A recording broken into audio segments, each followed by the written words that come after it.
Hi మామ, power star Pawan Kalyan గారు హీరోగా నటించిన ఉస్తాద్ భగత్ సింగ్ ట్రైలర్ అయితే రిలీజ్ అయిపోయింది. ఇందులో డైలాగ్స్ అయితే మాత్రం ఇచ్చిపడేసే గోత్రం, ఇరగదీసే నక్షత్రం, లైక్ సంథింగ్ ఇలాంటి డైలాగ్స్ అయితే ఎక్స్ట్రాడినరీగా నింపేశారు. ఆల్రెడీ హరీష్ శంకర్ గారు పవన్ కళ్యాణ్ గారి కాంబినేషన్లో గబ్బర్ సింగ్ లాంటి బ్లాక్ బస్టర్ హిట్ అయితే కొట్టారు. సో ఆ కాంబినేషనే మళ్ళీ పోలీస్ బ్యాక్డ్రాప్లోనే సినిమా రాబోతున్న కొంచెం ఎక్స్పెక్టేషన్ అయితే ఉంది. బట్ ఈ సినిమాని ట్రైలర్ చూస్తుంటే కొంచెం నాకు ఎందుకో కొంచెం తగ్గింది అనిపించింది. అండ్ అలాగే సాంగ్స్ కూడా అంత చాట్ బస్టర్స్ అయితే ఇప్పుడు వచ్చి రిలీజ్ అవ్వలేదు. మేబీ చూడాలి 19th రిలీజ్ అయిన తర్వాత సినిమా ఎలాంటి రిజల్ట్ అందుకుంటుందో. సో ఈ సినిమాకి for the first time background మ్యూజిక్గా తమన్ గారు అండ్ మ్యూజిక్ డైరెక్టర్గా రాక్ స్టార్ దేవిశ్రీ ప్రసాద్ గారు పనిచేస్తుండడం వల్ల సినిమా మీద మంచి క్రేజీ ఎక్స్పెక్టేషన్ అయితే వచ్చింది. ఈ సినిమాలో ఇద్దరు హీరోయిన్స్ ఉన్నారు. వాళ్ళిద్దరు క్యారెక్టరైజేషన్ ఎక్కడ ట్రైలర్లో పూర్తిగా రివ్యూ చేయలేదు. సో డైలాగ్స్ మొత్తం పెట్టి ట్రైలర్ మొత్తాన్ని నింపేశారు. ఓవరాల్గా చూస్తుంటే ట్రైలర్ పర్లేదు అనిపించింది. చూడాలి 19వ తారీఖు రిలీజ్ అయిన తర్వాత సినిమా ఎలాంటి రికార్డులు బద్దలు కొడుతుందో.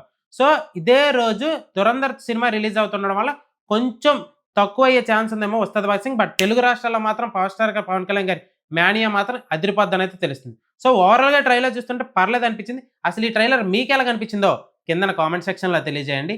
మరిన్ని మోర్ ఫిల్మీ అప్డేట్స్ కోసం సబ్స్క్రైబ్ టు షుగర్ ఛానల్ మా.